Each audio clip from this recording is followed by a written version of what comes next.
Muy buenas tardes a todas las personas que nos estáis escuchando. Hoy vamos a hablar de apego, de infancia, de heridas, de traumas, de superación también, por supuesto. Y para eso estamos con el psicólogo y biólogo Manuel Hernández. ¿Cómo estás? Muy buenas tardes.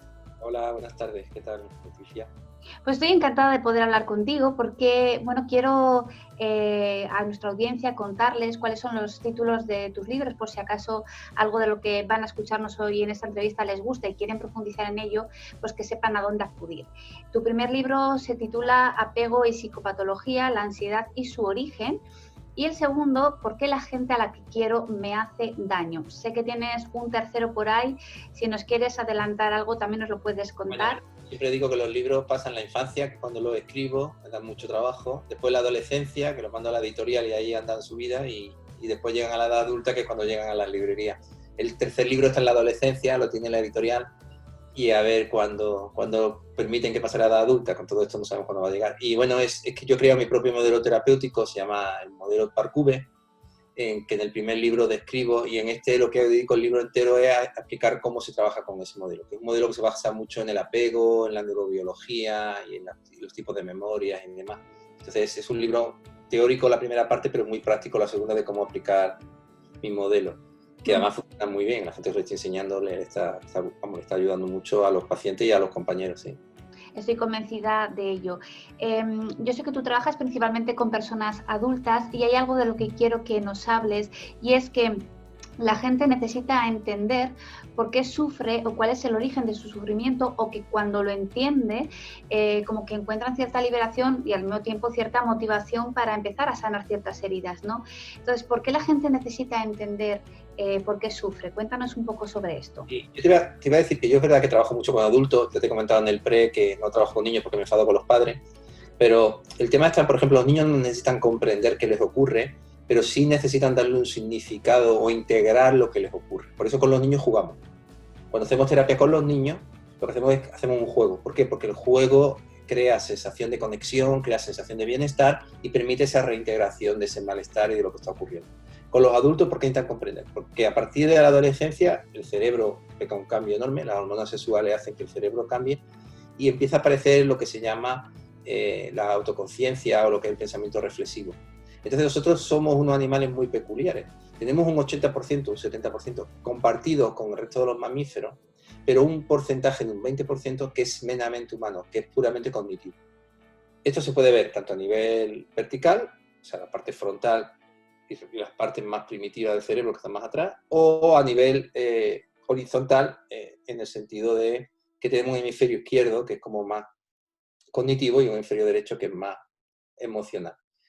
¿Qué ocurre? En el ser humano todo lo que ocurre a nivel emocional tiene que pasar por el filtro de la interpretación de lo cognitivo. Es decir, constantemente necesitamos narrarnos qué nos está ocurriendo para darle forma, para crear esa memoria autobiográfica que nos hace humanos. Somos los únicos animales que tienen esta capacidad o esta condena. Por eso nos expulsaron del paraíso, por probar el fruto del árbol del conocimiento, ¿no? Entonces, cuando sentimos algo, si yo, por ejemplo, salgo a la calle y tengo ansiedad y yo no sé qué me está provocando la ansiedad, voy a creer que la ansiedad me la provoca la calle o me la provoca los estímulos. Y no es así. Es decir, a lo mejor me lo puede provocar la calle porque haya excesivo ruido, excesivo estímulo, pero en muchos casos puede ser que tenga una pelea con mi pareja o que esté preocupado con mi trabajo. ¿Qué voy a hacer? Voy a decir, ven, la calle es peligrosa, voy a dejar de salir a la calle, y esto lo llamamos agorafobia. Cuando lo que te explicaba antes es que cuando las personas empiezan a entender que lo que les ocurre tiene una base biológica en su sistema nervioso, les ayuda mucho a no sentirse que están locos, a no sentir que son diferentes, a no sentir que son defectuosos, pero también pueden empezar a encajar las piezas de por qué hay cosas que no pueden hacer o por qué hay cosas que no pueden evitar. Entonces, yo siempre, mis terapias al principio me empiezan con esa parte de psicoeducación y de ayudar a las personas que puedan entender un poco qué les está ocurriendo. Porque lo que ellos van a entender es que hay algo que ocurre por casualidad, o que surge de la nada, o que soy defectuoso. Y entender todo esto les ayuda a empezar a tener esa sensación de control que es tan necesaria, pues, en toda la vida diaria, claro. Sí, Manuel, somos seres sociales y tenemos un gran sentido de pertenencia al grupo, a la familia, al clan, pertenecer a alguien. Y en la infancia, sobre todo, necesitamos desde esa dependencia emocional ir desarrollándonos. Pero cuando en esta etapa principal no nos apegamos bien, porque las figuras de referencia no han sabido responder desde el amor o con amor a nuestras necesidades, la memoria implícita al final te juega mala pasada, ¿no? En la vida adulta algo pasa. A ver, yo discrepo un poco contigo, Leticia, y te voy a matizar un poco, o voy a explicar más lo que has explicado al principio, que es muy importante, y voy a matizar un poquito lo que has dicho luego. Venga, ¿Tú por qué crees que somos los animales que tienen más músculo en la cara? cuéntamelo. Pues porque somos animales sociales, constantemente estamos evaluando cómo están los demás y para que los demás nos evalúen. Somos los animales con más músculo en la cara porque nuestro rostro permite una variación de significado enorme. Entonces, no es que seamos animales sociales, es que somos los animales más sociales que existen con mucha diferencia, porque nosotros necesitamos a los demás para poder sobrevivir. Somos una especie que no tiene garras, no puede subirse a los árboles, apenas puede correr, o sea, o trabajamos en sociedad, trabajamos en conjunto, o no tendríamos ninguna posibilidad de supervivencia, ¿sí? Entonces, esto es vital, o sea, la conexión en los humanos es brutal, es vital. También en las hormigas o en las abejas, pero los insectos no tienen capacidad de modificar su comportamiento, el comportamiento viene regulado por una serie de distintos. Nosotros sí tenemos esa capacidad. Y lo segundo es que, siempre lo digo, y soy muy pesado y lo repetiré, apego no es cariño, apego es seguridad. O sea, darle mucho afecto a un niño no significa tratarlo bien, porque puede ser que lo sobreproteja. En muchos casos esa seguridad, por supuesto, tiene que ir acompañada del cariño, pero cuidado, porque entonces nos vamos a escudar en padres obsesivos, o padres que son fóbicos, o padres que tal, que yo quiero mucho a mi hijo y por eso no le doy tal, o lo acompaño al colegio con 16 años, o no. No, eso no es querer a tu hijo, eso es otra cosa. Eso es pensar lo que tú quieres, no lo que necesita tu hijo. Entonces, ¿qué ocurre? Si en la infancia, cuando hay una activación emocional que provoque miedo, alerta, soledad, desamparo, emociones negativas, y no hay una figura de apego que sea capaz de conectar, que sea capaz de reparar eso, el niño cuando nace no tiene esa capacidad de reparación, necesita esa figura de apego, ese espejo donde mirarse, para que posteriormente, a medida que el niño vaya creciendo, pueda autorregularse y pueda mirarse a sí mismo, que es lo que conocemos como reflexión o tal. Pero esto es muy importante, porque si no, vamos a creer que como yo quiero mucho a mi hijo, entonces ya le he dado apego seguro. ¿No? Tú puedes Sí, querer mucho a tu hijo y darle un apego pésimo. No, pero es importante porque es verdad que muchas sí, veces sí. confundimos las churras con Cuéntanos un poco sobre la diferencia entre apego y apego inseguro, porque es verdad que se escuchan los términos, se lee sobre ello, pero igual podemos llegar a confundir el verdadero significado y hay gente que igual nos está escuchando que les puede interesar conocer el término como tú lo puedes explicar, la diferencia entre apego apego y viene del inseguro. inglés, significa attachment y significa vincularse. El otro día hice una entrevista y me decían, es que el Buda decía que el apego era malo. Y bueno, es que una cosa es el apego en budismo y otra cosa es el apego biológico del que estamos hablando ahora, que es Venga, el que acuñó Bowlby. El apego se llama apego seguro cuando hay una situación de alerta, de miedo, traumática y es resuelta. El trauma es inevitable, todos vamos a tener trauma. Y el trauma hasta cierto punto es sano, porque te va haciendo más fuerte. Sobreproteger a un niño es extremadamente traumático. O sea, el niño tiene que caerse, tiene que levantarse, pero no tiramos al niño de un cuarto piso, porque el niño claro. va aprendiendo a andar y le vamos dando las herramientas para que él pueda valerse por sí mismo. Por eso es importante lo que te decía, no es suficiente con querer al hijo, también es necesario ponerle límites, también es necesario preocuparse. Bien. Cuando se produce esa ruptura, pero se producen reparaciones de forma adecuada, es cuando hablamos de apego seguro. Si esas rupturas provocan inseguridad en el niño y no se resuelven de forma adecuada, se pueden dar, digamos, simplificando mucho, dos estrategias.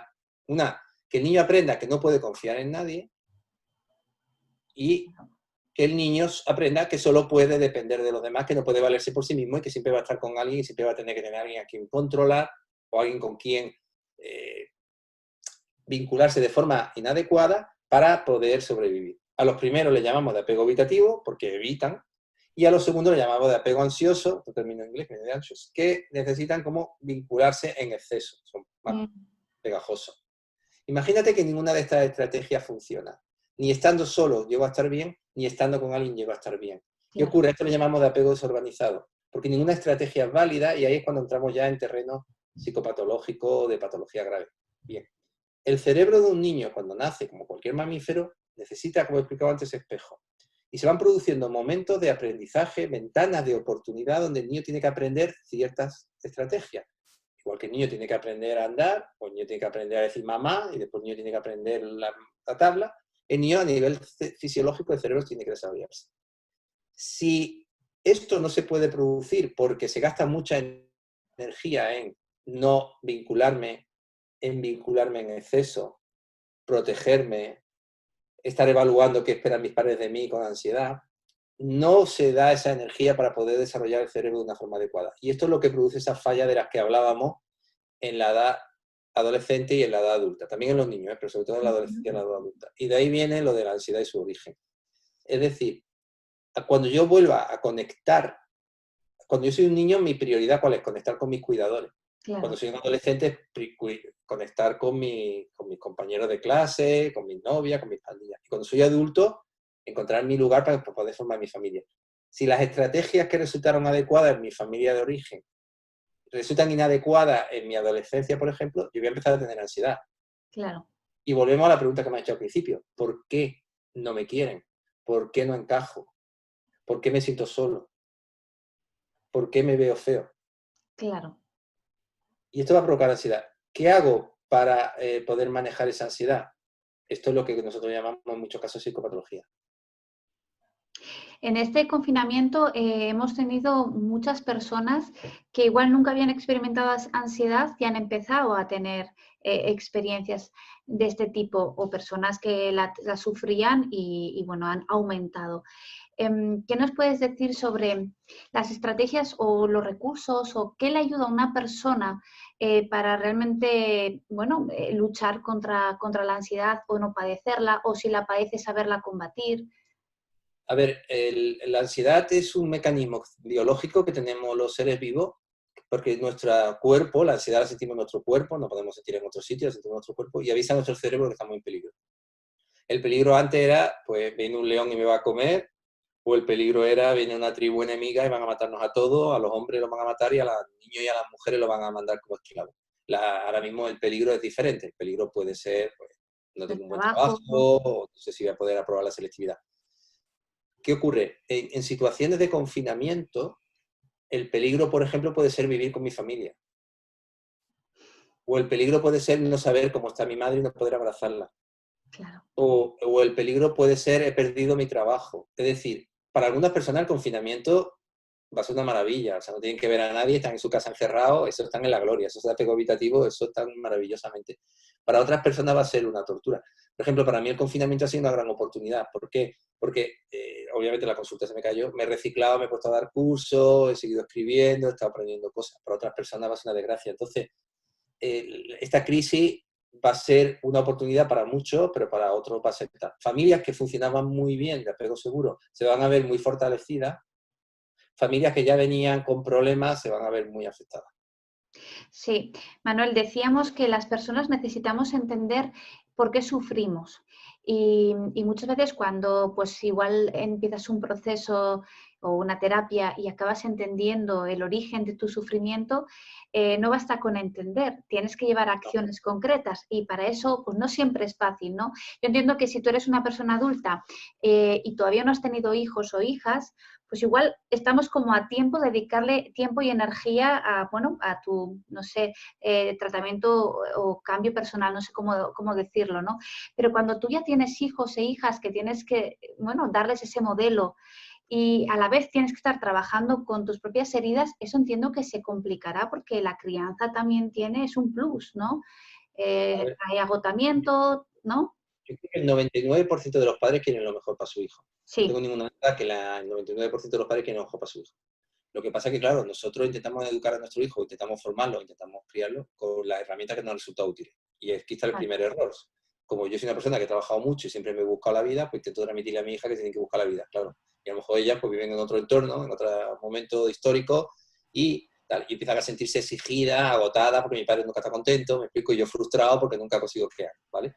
Es decir, o una madre puede tener 3 hijos y tener problemas con su pareja, está desbordada y un día llega y empieza a pegarle grito a los niños y hay que ver cómo habéis dejado la casa y yo me voy de aquí, me voy a decir.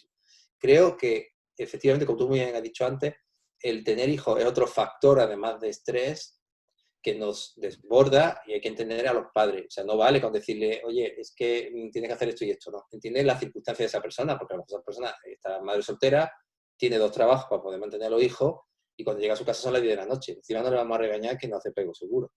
Es decir, entonces es entender, al final el apego es ponerte lo que necesita el otro y entender su necesidad y darle lo que puedas darle. ¿Qué ocurre cuando estamos cansados? Porque tenemos problemas económicos, porque no hemos dormido, porque estamos más viejos, porque hemos tenido un parto complicado, porque resulta que tenemos la hernia y nos duele más de la cuenta. Pues eso nos irrita. Y claro, tener un hijo es agotador. Tener Claro, un hijo supone una cantidad de energía, de dinero, de esfuerzo enorme. Yo creo que todos que seamos padres nos concebimos la vida de nuestro hijo. Pero yo siempre digo que lo más bonito que me ha ocurrido es lo más cansado. claro. Y claro, todo eso repercute a que a la hora de estar con ellos, pues a lo mejor no estamos de una manera óptima.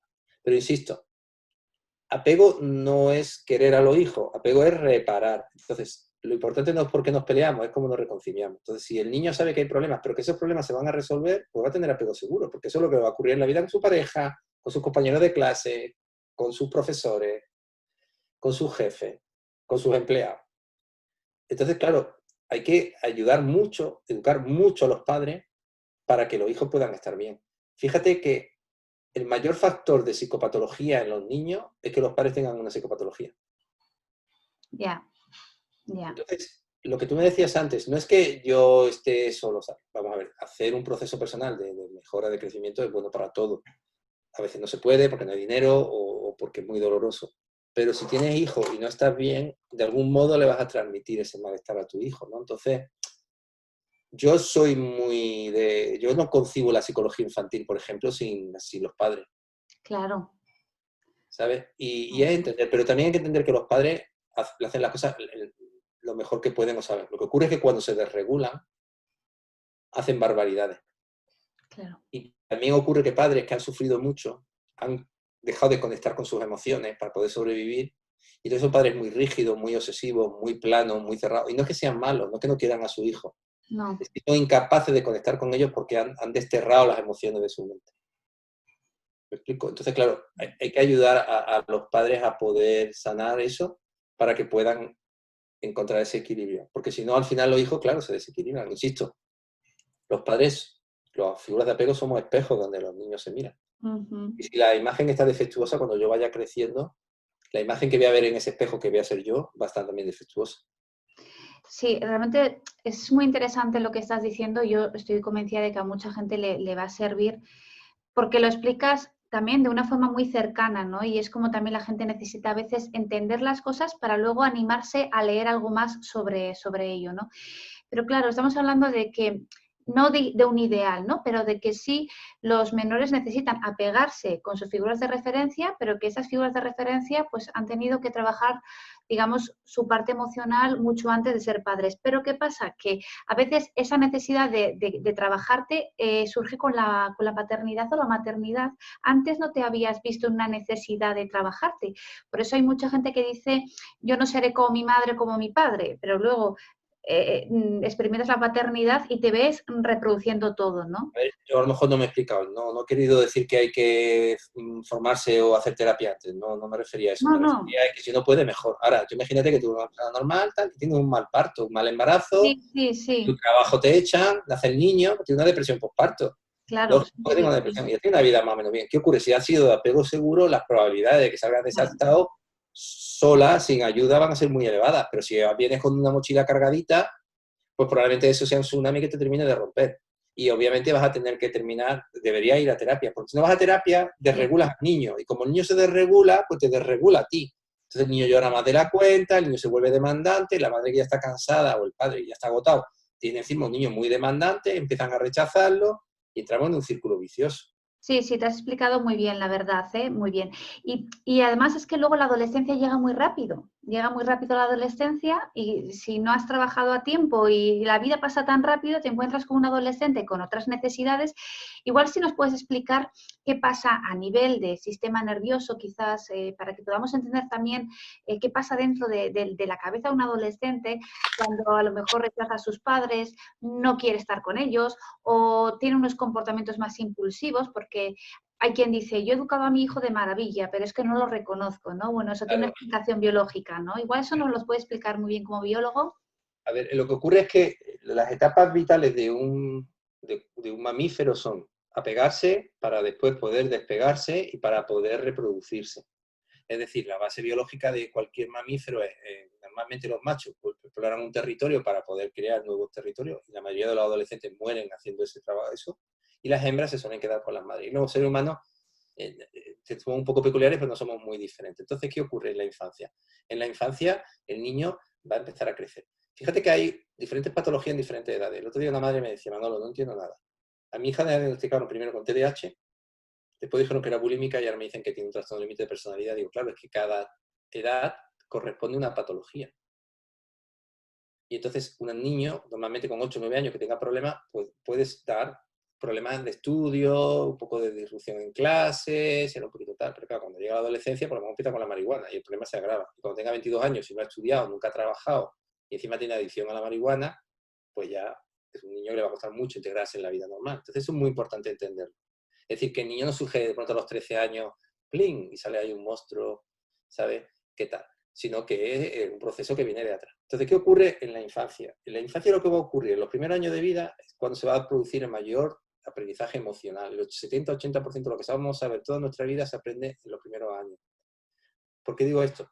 Porque un niño de 6 años tiene muchísimas más neuronas que un adulto. El cerebro casi pesa lo mismo y tiene muchísimas más neuronas. Y entonces el cerebro va a hacer una cosa que se llama la poda neuronal. Va a pegar un tijeretazo a todas las neuronas que sobran y solo se va a quedar con las neuronas que han sido usadas. Con lo cual, lo que ya sabía, lo voy a saber más. Cuando llega la adolescencia y se produce el desarrollo sexual y el cerebro madura, tenemos un cuerpo de hombre o mujer con un cerebro de un niño. Por ejemplo, los adolescentes viven en un eterno presente, igual que los niños, por eso no les preocupa qué va a ocurrir luego, por eso no les preocupan los estudios. Claro, los mayores estamos pensando, como no estudie, después no va a tener un buen trabajo, pero eso les da igual. Claro. Después te vienen con 23 años y te dicen, no, yo dejé de estudiar, pero ahora quiero volver, porque ya el cerebro va maduro. ¿Qué ocurre en la adolescencia? Las áreas de la recompensa y las áreas del miedo están defectuosas, en el sentido de que están hiperactivadas, pero no están compensadas con la parte frontal que madura a los 23 años, que es la que es el freno del coche. Entonces, como si tú tuvieras el acelerador pisado al tope, pero el freno, pisas el pedal y el freno no para. O sea, que imagínate cómo va el coche. Pues son un adolescente. Entonces necesitan a los adultos casi más que en la infancia. Yo siempre digo que los adultos son como las cabras, hay que atarlos con la soga larga, ¿no? Porque necesitan crear esa independencia, necesitan destruir a sus padres para construir su personalidad, Claro. pero al mismo tiempo están en un mundo que es hostil y que ellos no saben dónde están los peligros. Y que no van a ser conscientes de ese peligro. O sea, lo importante no van a ser las reglas que me pongan mis padres, lo importante va a ser aprobado por mis compañeros. Claro. Y estar a la altura. Y si en la serie todo el mundo tiene sexo y hacen trío, pues yo tengo que hacer trío. Y si en mi clase todo el mundo fuma marihuana, pues yo fumaré marihuana. Como decía una madre el otro día, es que el niño es brillante, pero estudia solo para sacar 7, porque no quiere ser un empollón. Claro. No, pero es muy importante, porque claro, la prioridad de ella es que saque buenas notas para que después tenga buenas selectividad en la universidad. La prioridad de él es no ser rechazado por el grupo. Sí, no destacar. En este caso, no destacar. De esa manera, a lo mejor destaca de otra. Destaca riéndose de los profesores, o destaca cogiendo la Deporte. moto y tal, o bueno, el que es sano en deporte, el que no es sano, piensa que los adolescentes tienen una jerarquía muy clara, muy establecida, y los adolescentes normalmente el que es el líder es el que es más gamberro, el que se mete en más problemas, el que desafía más a la autoridad. Esto es muy valorado por los adolescentes, para los adultos nos horroriza, pero en ellos eso le da, el que fuma primero, le da mucho estatus. Entonces, claro, se da una situación muy particular en la cual el cerebro emocional ha madurado, el cerebro cognitivo sigue siendo el de un niño, o sea, lo dicho, el acelerador a tope, el freno no funciona, con una prioridad que ya no son las figuras de apego, sino que son los compañeros, y todo esto pues hace eso. Ahora bien, yo siempre se lo digo a los padres, el adolescente que termina yendo de adulto a terapia es el que puede. El que se mete en lío, bebe a escondidas, hace tal, eso es normal, que hace ciertas cantidades. Porque ellos tienen que transgredir las normas, ellos tienen que encontrar dónde están los límites Ellos tienen que equivocarse, tienen que tener pareja, se tienen que enfadar. Yo tengo una hija adolescente, ¿qué te pasa? Nada. Muy bien. Al rato me viene papi, te quiero, igual. Todavía está por ahí dentro la niña que me quiere. Es decir, para ellos es una etapa muy complicada. En 3, 4 años su cuerpo y su cerebro cambian más que en los próximos 40. Claro. Entonces son cosas que, a ver, todos hemos sido adolescentes. Tú has sido adolescente y yo también, acuérdate de cómo era. Entonces, claro, son la soledad, la sensación de no pertenecer al grupo, de cuál es mi identidad, todo esto. Y bueno, si se les maneja bien y se pone uno en su lugar, la inmensa mayoría salen adelante muy bien. Ahora, si empiezan a tener malestar, empiezan a tener problemas sociales, empezamos a decirle que son tontos, que son unos inútiles, que no valen para nada, pues nos obsesionamos con que saque buenas notas y olvidamos lo importante que es para ellos tener relaciones sociales. Un día beben y claro que nos tenemos que enfadar porque han bebido, pero hay Claro. que enfadarse dentro de ciertos rangos de entender que el niño pues, está experimentando. Y cogemos, lo encerramos una semana en casa sin el móvil porque resulta que el aliento le huele al alcohol, pues no creo que le vamos a ayudar. No, y más entendiendo que con el móvil se están socializando, entonces quitarle A el móvil es quitarle la oportunidad de socializarse. hacer Hay un que par. entender, sí. A ver, Ujú. no digo yo que los adolescentes tengan que tener todo el día móvil, ¿eh? Ni tengan que estar todo el día con el Fortnite, mucho Sí, cuidado, yo no sí. digo eso. Si yo No, hubiera no, sido adolescente ahora, probablemente sería adicto al Fortnite. Y si tuviera un hijo, pues a lo mejor además que le dejaría una hora. Pero hay que entender que hay ciertas cosas que son culturales, que son de esta etapa y que son necesarias para ellos, porque es su código social. Y el código social es lo más importante para un adolescente. Para un niño, lo más importante es el apego con los cuidadores, ser aceptado y regularse con los cuidadores. Para un adolescente lo más importante es el código social. Y para una persona adulta lo más importante es poder sostener a su familia.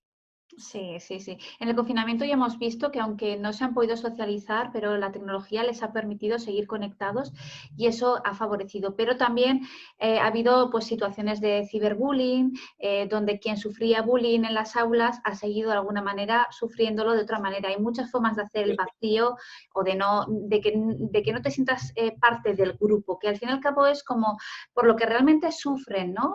Cuando hablamos de bullying hablamos de que hay una persona que está sufriendo de forma también intencionada y que no es parte de un grupo. Fíjate una cosa, el otro día a mi hija le dije, Laura, hazme un dibujo tal, porque ella ha colgado, el móvil hace clac, clac, clac, y yo tardo como 4 horas y no lo consigo. Me decía un profesor hace muchos años que es la primera generación que sabe más que los padres. Me gustó mucho esa metáfora y es verdad, mi hija hace así, clac, clac, clac. Y entonces le dije, hazme esto. Y me hizo un espejo donde un niño se veía a sus padres, un adolescente veía a sus compañeros y un adulto se veía a sí mismo, ¿no? ¿Qué ocurre en la etapa de la adolescencia? Que el espejo son sus compañeros, como tú has dicho muy bien. Y muy importante, el que hace bullying está igual de traumatizado que el que le hacen bullying. Solo que uno opta por conseguir estatus, conseguir poder, y el otro opta por retraerse y aislarse. Claro, adolescente que tiende a aislarse, adolescente que llama la atención y que van a por él. Pero no nos equivoquemos. Sí, Los niños que dan problemas es porque tienen problemas. Y entonces el que hace bullying utiliza la agresividad como una forma de conseguir jerarquía para suplantar esa parte de vacío o de inestabilidad que tiene, y el que le hacen bullying es que ha aprendido a retraer la rabia, ha aprendido a esconderla por su ambiente familiar y entonces va a ser marginado. Y puede ser marginado de dos maneras, como ha dicho muy bien. La puedo insultar, decirle que es gorda o que huele mal o lo que sea, o puedo hacer el vacío e ignorarla, sacarla de los grupos, no escribirle, y las dos cosas son igual de traumáticas. Las dos son igual de traumáticas. Casi es más traumático que te ignoren a que te insulten.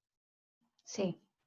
¿Vale? Pero hay que entender muy bien el papel que cumple el bullying, que no lo defiendo ni lo justifico, ni mucho menos, pero hay que entenderlo también como una parte de un sistema que ha utilizado esa estrategia para tener control. Las personas que son sanas, que son normales, no necesitan controlar a nadie. Cuando tú necesitas tener poder y demostrarte a ti mismo, tal, es porque algo te está fallando. Y el que le hacen bullying, igual, son las dos caras de la misma moneda. Uno está por sacar la rabia más hacia afuera y el otro está por poner la rabia hacia adentro. ¿Sí? Uno consigue ese protagonismo a través del maltrato a los demás o a través de lo que te contaba antes, ¿no? De meterse en problemas, y el otro consigue hacer lo que hace en su casa, Claro. vivir sus necesidades, ¿vale? Sí, porque hablamos de distintos roles. Cuando hablamos de bullying, hablamos del rol de agresor, rol de víctima y rol observador, que es donde tenemos todos puestos los ojos o la esperanza, ¿no? Porque cuando un grupo se vincula, no conciben sacar a nadie fuera del grupo. Un grupo bien cohesionado, bien vinculado, ¿no? No entiende que alguien del equipo esté fuera, ¿no? la importancia ahí de también trabajar los vínculos. A mí me gustaría un poco que hablar sobre el título de tu libro, porque me parece que es muy sugerente, ¿no? ¿Por qué la gente a la que quiero me hace daño? No sé por qué has elegido este título que me parece muy interesante para explicar neurobiología, apego y emociones.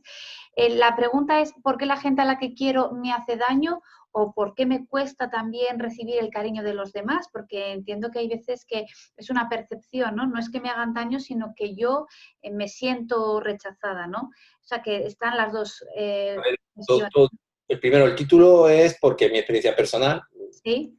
de mi origen, claro, he sentido siempre muchas veces ese daño y bueno, supongo que no es casualidad que trabaje psicólogo ni que escriba estos libros. Supongo que yo también intentaré encontrar mi respuesta. Y lo segundo es que todo es subjetivo. Claro que todo es una percepción, que no puede ser de otro modo. Yo puedo percibir que los demás me ignoran y los demás sentir que se están volcando conmigo y puedo sentir que no es suficiente lo que hacen o puedo sentir que los demás me atosigan y a lo mejor nadie me llama. Es decir, todo es subjetivo y esto es muy importante en psicoterapia porque tenemos que entender la subjetividad de la persona, porque si no entendemos eso no entendemos nada, ¿no? Pero sí que todo en un momento dado percibimos que la gente a la que quiero me hace daño o como decía una persona, dice, el próximo título tiene que ser porque a la gente que quiero le hago daño. Digo, pues tienes razón. Muy bueno. Entonces, claro, es que es real, que no solo que me hagan daño, que yo también me hago daño. Y yo siempre respondo lo mismo, porque no puede ser de otra manera. Solo te puede hacer daño quien te importa. Hablo de daño emocional. Claro. Claro, obviamente me puede atropellar alguien con un coche. Sí, Pero sí. para que me hagan daño emocional, Me tiene que importar la persona. claro, si no la quiero, Ujú. no me puede hacer daño emocional. Las personas tienen sobre mí el poder que yo les dé. Sí, sí, sí, sí. El otro día entrevistábamos a Eloy Moreno, que tiene un libro sobre, bueno, también sobre temas de bullying, que es invisible. Y él comentaba una anécdota que es que en una firma de libros se le acercó una persona y le dijo que a raíz de leer su libro se había dado cuenta de que había hecho daño a las personas. O sea que hay muchas personas haciendo daño intencionadamente y otras personas que no son conscientes de las consecuencias que hay sobre otras personas, sus acciones. O sea que además te pueden Si hacer tú daño conoces gratuitamente. Si tú conoces a alguien que no haya hecho daño, tráemelo que lo metemos en un museo y nos hacemos millonarios. O sea, Claro, todos hacemos daño. Una cosa es que yo sea un psicópata claro. o sea un maltratador y sea consciente de que te estoy haciendo daño e insista en eso y te soy un sádico. Y otra cosa es que tú me quieres, yo no te quiero y prefiero decirte, mira, pues Leticia, o tú al revés, ¿no? Sí, Leticia me enamora de ti, dice, mira, Manuel, lo siento mucho, estoy casada y quiero a mi marido y me hace daño. Pero es mejor hacerme daño así, a callártelo, manipularme. Es decir, hacer daño hasta cierto punto es inevitable. Por eso decía al principio claro. que el trauma es inevitable. Lo que no es inevitable es la sensación de confianza. En la terapia hacemos daño, mucho daño, pero la persona permite ese daño porque sabe que lo estamos haciendo porque queremos ayudarle y sabe que después de ese daño va a venir salud, va a venir conexión, va a venir aprendizaje, va a venir crecimiento. Es decir, el hacer daño yo creo que es inevitable. Según tu experiencia, cuando una persona empieza como a despegar, a volar, a salir de la herida, del trauma o... Y cuando me dicen me he dado cuenta. Ah, A mí la frase me he dado cuenta que es lo que conecta con la memoria de trabajo, cuando se une esa parte del hemisferio derecho e izquierdo, la memoria implícita con la explícita, cuando dice me he dado cuenta digo, vamos por buen camino. Ahora, es verdad lo que has dicho tú antes, no es suficiente con darte cuenta. Es decir, hay que dar un paso. O sea, yo me puedo dar cuenta que estoy en una relación que no funciona y me acabo de dar cuenta que mi relación no va a ninguna parte y tal. Ahora, ¿cómo salgo de aquí, Manolo, si no tengo trabajo? Me da miedo el que dirán. Mi marido está enfermo y ahora no puedo dejarlo solo. Mi suegra es como mi madre, es más que mi madre, ¿cómo le voy a hacer esto a esta pobre señora? Mis hijos nunca me van a perdonar que yo me separe. En fin, quiero entender que no es suficiente con el darme cuenta, pero sí que el darme cuenta es un paso enorme porque ya puedo empezar a tener estrategias para solucionar el problema. Porque antes estaba que no sabía qué me ocurría. Cuando yo me doy cuenta ya empiezo a tener un paso muy importante para poder empezar a resolverlo. sí, me parece interesante que, como has comentado un poco cómo funciona también el cerebro, y a veces son cuestiones un poco complejas que los padres o madres igual tampoco muestran demasiado interés, pues porque el día a día nos consume, ¿no? Pero ¿qué consideras como biólogo que deberíamos de conocer los padres? Aunque sea de forma sencilla, tener en cuenta, pues decías, el cerebro hasta los 23, 24 no termina de desarrollarse, hay que tener en cuenta ¿no? El prefrontal del adolescente, hay muchos padres que a raíz de saber eso han dicho, bueno, pues tendré que tenerle paciencia a mi hijo adolescente, ¿no? ¿Qué más Yo, cosas crees que son interesantes? mi mujer dice que soy muy repetido, así que me voy a repetir. Y Venga. voy a dar una frase que uso mucho, pero que creo que todo el mundo la entiende muy bien. El mayor miedo de un niño de 1 año es que su madre lo deje solo 1 minuto. Y el mayor miedo de un niño de 15 años es que su madre no lo deje solo ni 1 minuto. Hay que entender qué necesita ese niño en ese estado. No podemos tratar igual a un bebé que a un niño de 5 años con un niño de 17. Tiene diferentes etapas evolutivas y tenemos que adaptarnos a esas etapas evolutivas. Es teoría de la mente, es mentalización, es empatía, es entender qué le está ocurriendo, cuál es su prioridad, cuál es su necesidad. Cuando a un niño le decimos que tienes que venir a las 9 y todas las demás amigas llegan a las 11, la estamos apartando a lo mejor del chico que le gusta, le estamos dando la oportunidad a la amiga para que se lleve al otro. Y para eso, para ella es muy traumática. No digo que los niños tengan que llegar a la hora que quieran, pero sí tenemos que entender en qué entorno nos encontramos. No es lo mismo que estemos en el pueblo a que estemos en el centro de Madrid. Claro. Entonces, todo esto, entonces, es puro esfuerzo en tratar de ponerte en los zapatos del otro, que el ser humano es el único animal que puede hacerlo de una forma compleja. Entonces, esto es estar regulado, no subirme mucho por arriba, ni estar todo el rato plano en esta parte mental. Entonces, es adaptarme al otro. No es una cuestión, cada etapa evolutiva va a tener diferentes recursos y va a tener diferentes amenazas. Y tenemos que ir adaptándonos a lo que el niño necesita, porque el niño no se puede adaptar a lo que necesitamos nosotros. Claro. Si Sí, hacemos eso, haremos un niño muy traumatizado. sí, sí.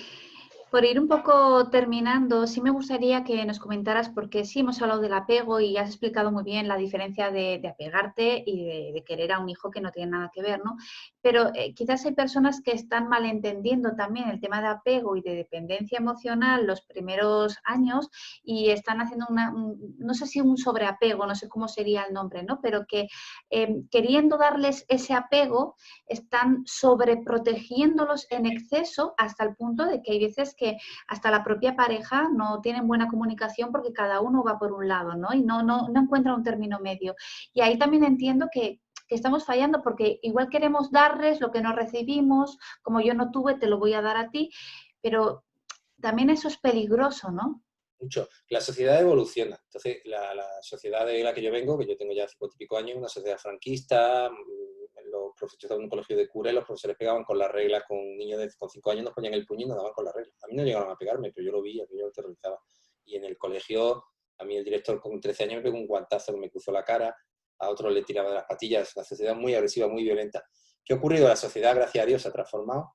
Pero hemos pasado a la situación contraria, que ahora los niños pueden pegar a los profesores, si no te gusta el diagnóstico le pegas al médico, en fin. Entonces hay que encontrar un término medio en este extremo y el otro. ¿Qué ocurre? Que hemos pasado a una sociedad donde se busca mucho más la seguridad, la protección, donde hay unos servicios sociales mucho mejores, con lo cual la parte que había antiguamente de supervivencia a cualquier precio, gracias a Dios, está desapareciendo, donde tenemos solo un hijo por familia, quizás dos, antes teníamos 8.